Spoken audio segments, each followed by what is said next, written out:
In the late 1980s, Moss Side, Manchester was reeling from poverty, social neglect, and racial tension. Out of this environment, the Gooch Gang, named after Gooch Close, a housing estate off Princess Road, began to take shape. What started as a neighbourhood crew of disenfranchised youths quickly evolved into something far more dangerous. At first, the gang's activity centred around petty crime and drug dealing, cannabis, amphetamines, and eventually crack cocaine. As crack hit Manchester's inner city, Gooch members saw an opportunity to expand and dominate. The money came fast, and so did the weapons. During the 1990s, the gang solidified its control over parts of South Manchester, building a reputation for violence and fear. Gooch wasn't just about making money, it was about owning the streets, maintaining power through fear, and eliminating rivals without hesitation. The rise of key figures like Colin Joyce, known as the General, and Lee Amos brought structure and ruthlessness to the gang's operations. Joyce provided leadership with military-like discipline, while Amos became known as his brutal enforcer. By the early 2000s, Gooch had shifted from a street gang into an organized criminal outfit. They ran a major drug network, controlled entire housing estates, and enforced their rule with guns, machetes, and relentless intimidation. They also started drawing in young recruits, boys as young as 13, training them as lookouts, dealers, and muscle. These younger members, often referred to as young Gooch YGs, would carry out hits or transport drugs with little fear of legal consequence due to their age. Manchester's media dubbed the city Gunchester, with Gooch at the centre of it all. Their legacy was no longer just about crime. It was about fear, power, and a growing sense that the law couldn't touch them. By the early 2000s, the Gooch Gang had evolved from a local street crew into a powerful, organized criminal network. Their main revenue stream became the distribution of crack cocaine and heroin across South Manchester, bringing in thousands of pounds each week. But what truly cemented their dominance was their uncompromising violence. Led by Colin Joyce and Lee Amos, Gooch enforced control through public acts of brutality. Rivals were beaten, shot, or disappeared. The gang had access to high-powered weapons, including Glocks, shotguns, and even Uzi submachine guns. Guns weren't for show. They were used frequently and without warning. One of the most infamous examples of their cruelty came in June 2007. A young man named Ukal Chin was executed in broad daylight, shot in the head while sitting in his car. Just days later, at Chin's wake, Gooch struck again. Tyrone Gilbert, attending to pay respects, was gunned down in a drive-by shooting. These killings weren't random, they were strategic messages. Gooch was warning both rivals and the community. Crossing them came with deadly consequences. The gang's grip extended beyond drug turf. They dominated entire postcodes, ran protection rackets, and operated with near impunity. Witnesses were too afraid to testify. Victims stayed silent. Even local businesses complied with their demands out of fear. Younger members were used to carry out attacks, minimizing the risk to older leaders. These teens, often with no prior criminal records, became tools of enforcement and expendable if caught.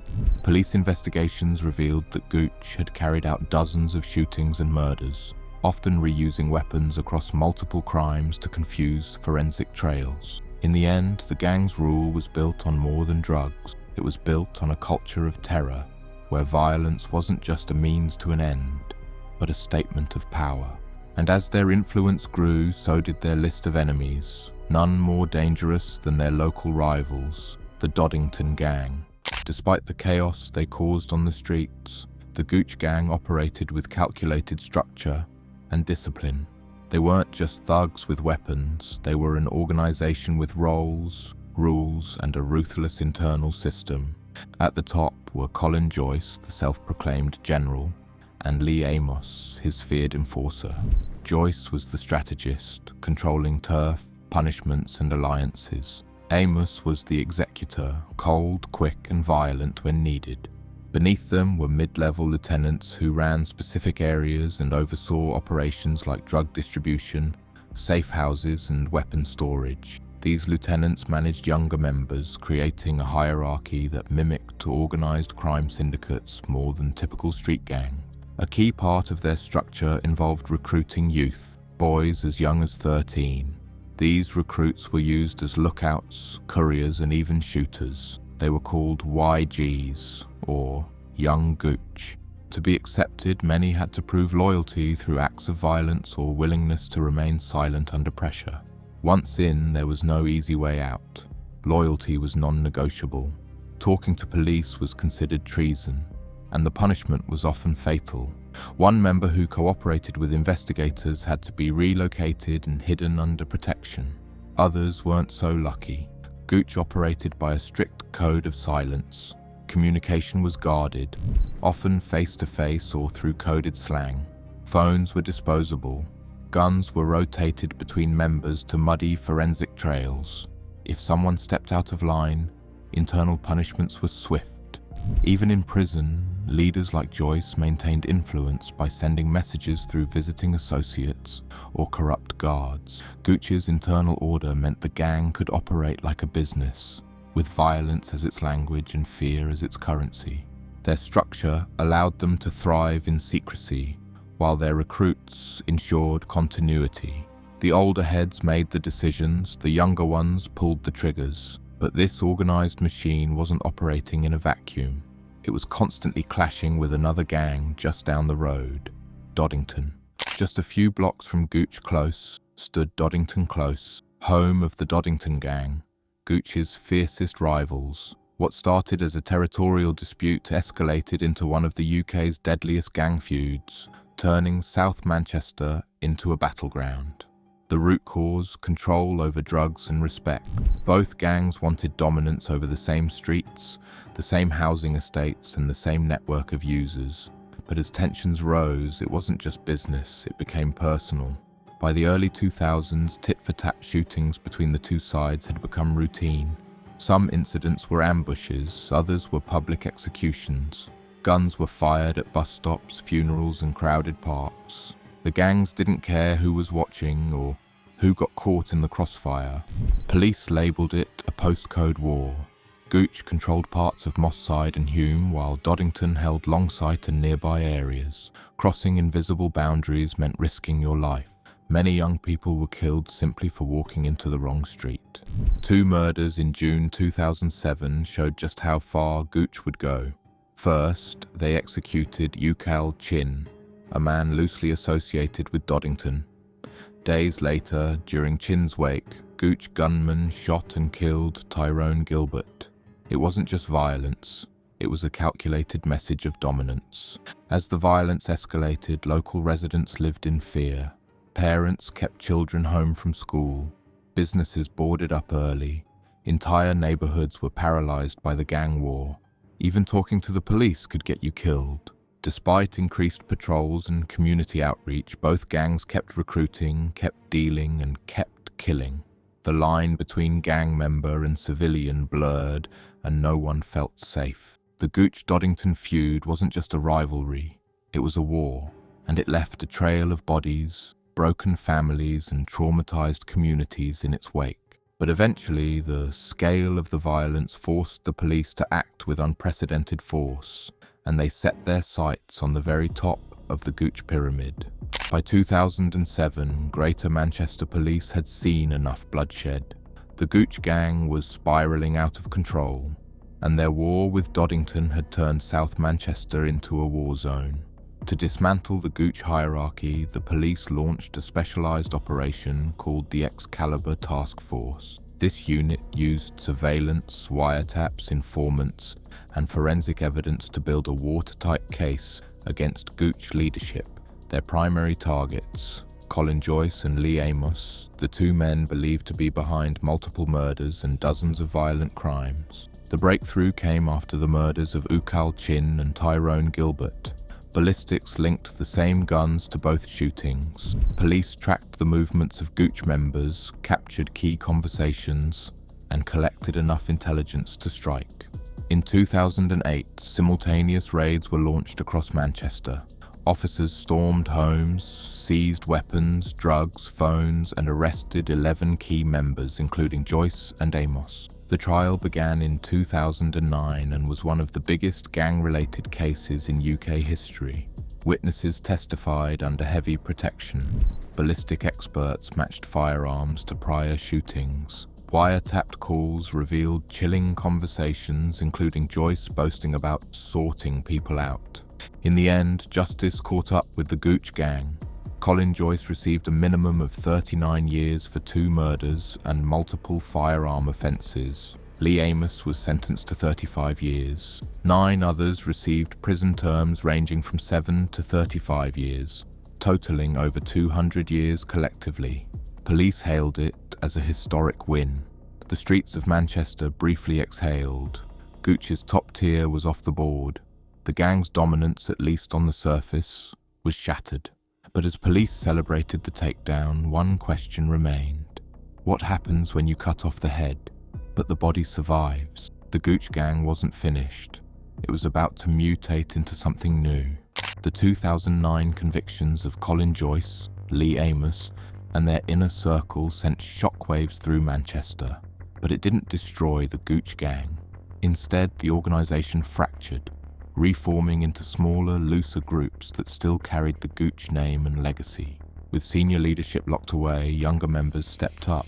Some were previously lookouts or runners. Now they were leaders. But unlike their predecessors, they lacked structure and discipline, making them more volatile and unpredictable.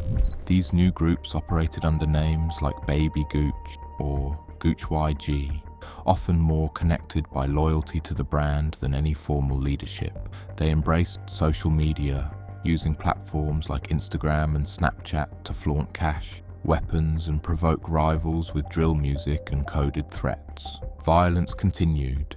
Though less organised, it was still deadly. Feuds reignited, now driven by personal beefs and online disrespect as much as turf wars. Guns were still used, but so were machetes and acid, reflecting broader trends in UK gang violence. The gang also adapted to the county lines model, expanding their drug trade beyond Manchester. Gooch-linked crews were soon operating in smaller towns across Lancashire, Cheshire, and even North Wales, using vulnerable teens to transport drugs and evade detection. Police kept pressure on. Surveillance, raids, and injunctions disrupted operations, but arrests didn't stop the next generation from rising. Gooch had become a brand, a street identity worn like a badge, even by those with no direct connection to its original leaders. In some cases, older imprisoned members maintained influence from behind bars, sending orders through visitors or coded messages. Meanwhile, communities still lived with the reputation of being Gooch territory, whether or not current members were active. The fall of Joyce and Amos didn't end Gooch, it forced it to evolve. The gang didn't vanish. It spread, adapted, and blended into the fabric of the modern British gang landscape. Between 2020 and 2025, Gooch-affiliated violence spiked again, reigniting fears that the gang, once thought dismantled, was regaining momentum. While the original hierarchy remained behind bars, younger factions continued operating under the Gooch name, now spread across South Manchester and beyond. Police noted a new wave of shootings in areas like Moss Side, Whalley Range, and Longside. Though not always officially linked to Gooch, many involved known associates, former members, or youth identifying with the gang's legacy. Several cases involved drive-by attacks, stabbings, and firearm discharges, all echoing tactics from Gooch's peak. In 2022, GMP conducted a series of raids tied to a Manchester-based network allegedly connected to historic Gooch links. Large quantities of Class A drugs, firearms, and burner phones were seized. Police also uncovered activity tied to county lines operations, with Manchester-based dealers supplying markets in small towns across the northwest. There were also signs of digital transformation, Gooch-affiliated individuals used social media platforms for recruitment, intimidation, and clout chasing. Music videos featuring drill artists associated with the gang drew thousands of views, some of which were removed after police flagged them for inciting violence or naming rivals. In 2023, several young men were jailed following a public shootout near Hume Park. Investigators connected the suspects to a faction using the Gooch name, although no official gang labels were applied in court. The violence, however, was unmistakably part of the same long-standing pattern. Community leaders have raised alarms about a Gooch revival, not necessarily in structure, but in culture, where fear, retaliation, and identity still revolve around postcodes and old allegiances. As of 2025, Gooch is no longer a singular organization, but a network of legacy and influence. Law enforcement continues to monitor emerging splinter groups and individuals inspired by the gang's reputation. The name Gooch still carries weight, not just in the streets, but in the memories of a city still haunted by its past. The Gooch Gang may no longer dominate the streets the way it once did, but its legacy lives on, etched into Manchester's memory and embedded in Britain's wider conversation on gangs, violence, and urban decay. Gooch isn't just a name. It's become a symbol of how neglected communities can give rise to dangerous power structures when poverty, racism, and social abandonment collide. The gang's violent reign has been referenced in UK rap and drill music, covered in documentaries, and studied in academic circles exploring the roots of organised youth violence. For many in South Manchester, the Gooch era represents a deep wound. Entire communities were traumatized by the shootings, the fear, the loss of innocent lives. Some families still refuse to speak on camera. Others continue to grieve children caught in the crossfire. The gang's downfall did push authorities to evolve. Greater Manchester Police improved their gang intervention programs and now work more closely with schools, youth services, and local leaders to prevent radicalization and recruitment. There's also been increased investment in diversion programs, aiming to give at-risk youth alternatives to gang life. Organisations like Charisma and Moss Side Powerhouse were born from the ashes of the Gooch-Doddington conflict, providing mentoring, education, and a safe space for young people. Still, these grassroots efforts often face limited funding and struggle to match the allure that gangs like Gooch still hold in certain circles. Perhaps most troubling is that Gooch's mythology continues to glamorize violence. For some young men growing up in similar environments, the gang's history has become part of an urban legend, where danger equals respect and fear equals fame. The Gooch Gang's era may be over, but its impact remains a warning and a mirror, a reminder of what happens when a city turns its back on its own and what it costs to reclaim it.